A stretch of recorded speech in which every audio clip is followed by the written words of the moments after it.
Hello Sagittarius, Sagittarius rising and Sagittarius moon people. This is your monthly astrological horoscope for the month of December 2017.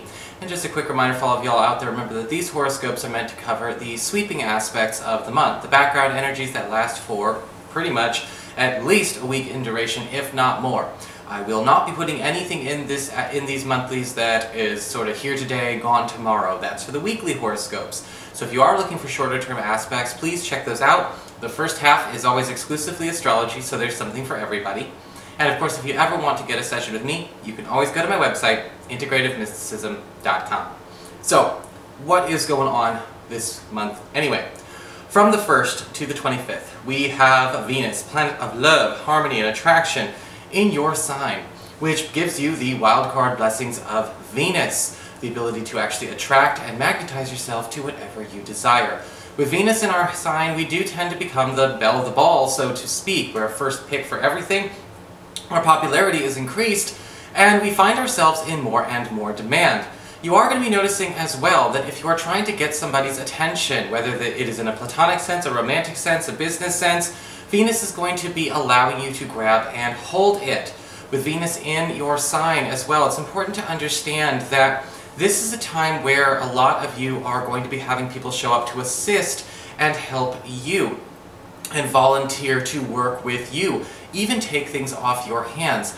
And it's always wise to consider actually accepting a gift like that when it comes. With Venus in your sign as well, you're going to be noticing that those of you who are looking to perhaps even draw yourself into different circles of friends, you may be receiving invitations and hardly having to lift a finger. We also have Mercury Retrograde this month between the 3rd and the 22nd in your sign. And this is going to be kind of an interesting aspect because a wildcard Mercury Retrograde is always kind of odd. You may be finding that this month you're going to have to go back and kind of rephrase a lot of things with people. They're not necessarily going to be getting it the first time. Now, whether it was our delivery or how they received it, you know, your mileage will vary. But what can tend to happen with Mercury Retrograde in our sign is that we need to make sure that, you know, when it comes to our communications, things that we file, things that are, you know, made very formal, again, we are double checking everything, dotting our I's and crossing our T's. One of the toughest things about having Mercury Retrograde in your sign is delivery. So this week, you know, you may be noticing that emails, text messages, not this week, but this month, through the 22nd, you may be noticing things like emails, text messages, phone calls. Alerts aren't getting received. It can kind of mute us a little bit. So it's important to make sure that we compensate accordingly. You know, maybe check something twice, make sure to, you know, go in and do check-ins with people.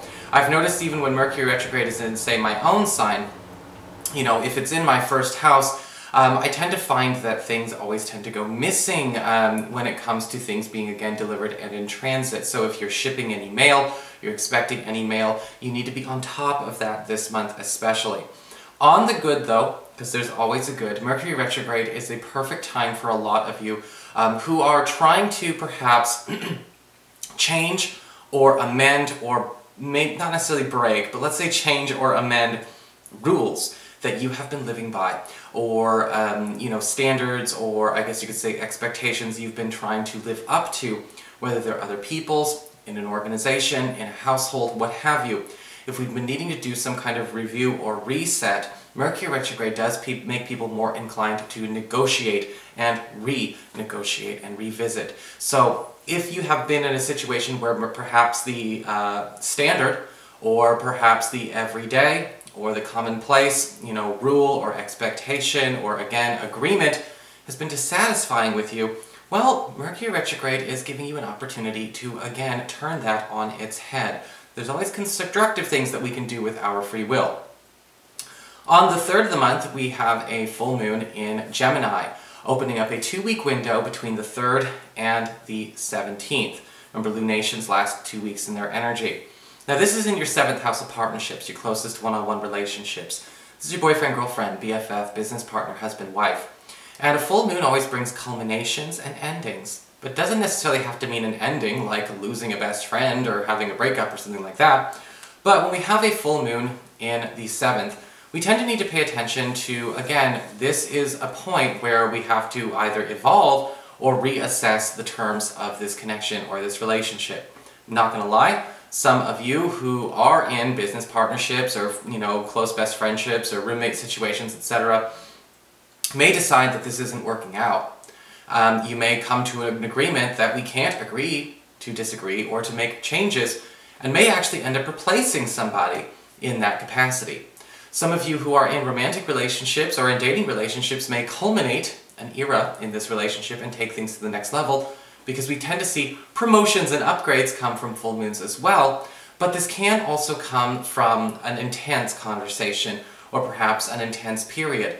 Sort of a test to see, well, is everyone in this relationship able to handle an intense period without crumbling? Make sure that we can, because this can actually be a good upgrade for everyone involved. On the 9th, we've got Mars, planet of action, energy, passion, and conviction, moving into your 12th house, your past, your privacy, and your hidden zone. And when Mars goes into the 12th house, for about a month and a half, okay, so going well into January, we have a situation where we tend to find that we are spending a lot less time, applying that very passionate, aggressive energy in the external. A lot of this is working on fixing issues that may be kind of lingering in the past or lingering in the shadows that maybe, again, we've not been able to pay too much attention to, maybe because of external priorities. These could be things that go back a long time. Mars in the 12th house can indicate the opportunity to patch things up or at least get closure when it comes to issues regarding platonic friendships, things where maybe the ties or the threads are a little bit frayed. And we could be also working a little bit on reviving and putting more energy into a creative project or a personal project that we could even monetize. Mars in the 12th house can be excellent for people who are looking to perhaps actually make it as artists, people who are trying to perhaps live off their art, a craft, or a hobby, possibly even turn it into a full-fledged business. But a lot of what we're doing is still behind closed doors, getting ready for a debut again as we get into the end of January 2018. Mars is also going to be allowing you to maybe even pull in some extra funds this month from hidden sources. Mars in the 12th house can also bring up partnerships or financial collaborations or financial opportunities that are kept behind closed doors, verbal contracts, and things that are, again, hopefully all on the level, but at the same time adding a bit more to your pocketbook. You may be doing these things, again, outside of the public eye, things going on, but again, behind the scenes, doing little favors, or perhaps actually working on a big campaign that, again, is not ready to be declared openly just yet, but you and whoever are involved will be getting ready for that, and I think, again, there will be some financial incentive to do so. On the 18th, we've got a new moon in Sagittarius in your sign, and this is your once-a-year birthday new moon. What are you trying to get started? Okay, what seed are you trying to plant that will germinate and most likely manifest and substantiate within the next 90 days or so? This is something, again, where you definitely want to make sure that your intentions are crystal clear. Don't go into it saying things like whatever and I don't know. This new moon can indicate an opportunity for you to start any new era or any new undertaking that you want. A new job, a new place to live, a new relationship. What are you trying to get started as sort of like a new pastime or perhaps even a new priority or a new anything that you're going to commit yourselves to, for a consistent period to get grounded in this reality. A new moon in your sign is basically saying it'd be anything you want. Whatever you need to do though, whatever you do, whatever you choose, you do need to be able to put that initiative forth again between the 18th and the end of the month. We need to make sure, again, that it's not mistakable though, especially if we're doing this between the 18th and the 22nd during Mercury Retrograde in your sign. But if we do decide to put that forth into being, ask that person out, apply for that job, apply for that move or that loan or whatever, this new moon is really doing its job to help you. On the 19th, we've got a big old shift going on. Saturn, planet of obstacles, discipline, but also at the same time some restrictions, is moving into Capricorn, your second house of earned income and employment. And Saturn in Capricorn, I've been telling everyone, it's not this textbook scapegoat that a lot of people make him out to be any other day of the week. Saturn in Capricorn is actually a friendlier place. Saturn is at home in Capricorn, it rules the sign of Capricorn, so its energies are much more benefic and smooth flowing. However, what Saturn always does is it focuses on where do we need to be making improvements in that house wherever it goes, making constructive changes for evolution and upgrades and updates to its quality of life. Now, sometimes that can bring some lessons, paying attention to things that we've left on the back burner for too long. One of the things I've noticed about Saturn is it tends to light a fire on the back burner just so we don't forget it's there. And what can happen here is this could be going on in your finances over the next 2 years. However, one of the things to pay attention to with Saturn in the second house is that it does also allow us to start learning how to make more money, but we're also spending that money just as quickly. It's a time to be paying attention to where we're getting debts under control and minding expenses and tightening our belts. However, for those of us who have, in recent years gone through Saturn in the second house, we do tend to come out of it with a raise at the end of it all, making much more money than we did going into it. It just doesn't feel like it in the beginning because Saturn is teaching us to be responsible with new money in the very Saturnian way. Remember, Saturn's not a jerk, Saturn's not a monster. Saturn doesn't deserve to be the scapegoat people turn it in to be. But what tends to happen is that when Saturn is in there, we just don't see the gratification until the very end. This is also a good time for those of you who are trying to actually go out and get a line of work in the vocation you choose or in the industry that you choose that actually is more demanding of your time. Saturn does challenge our time availability a little bit, making us work more hours, making us do more labor than we normally would. But again, it will be paying us more. We just need to make sure that we know how to save so we can see, we can see those dollars rack up. On the same day, we've also got the Sun moving into Capricorn, which is, again, the second house for you.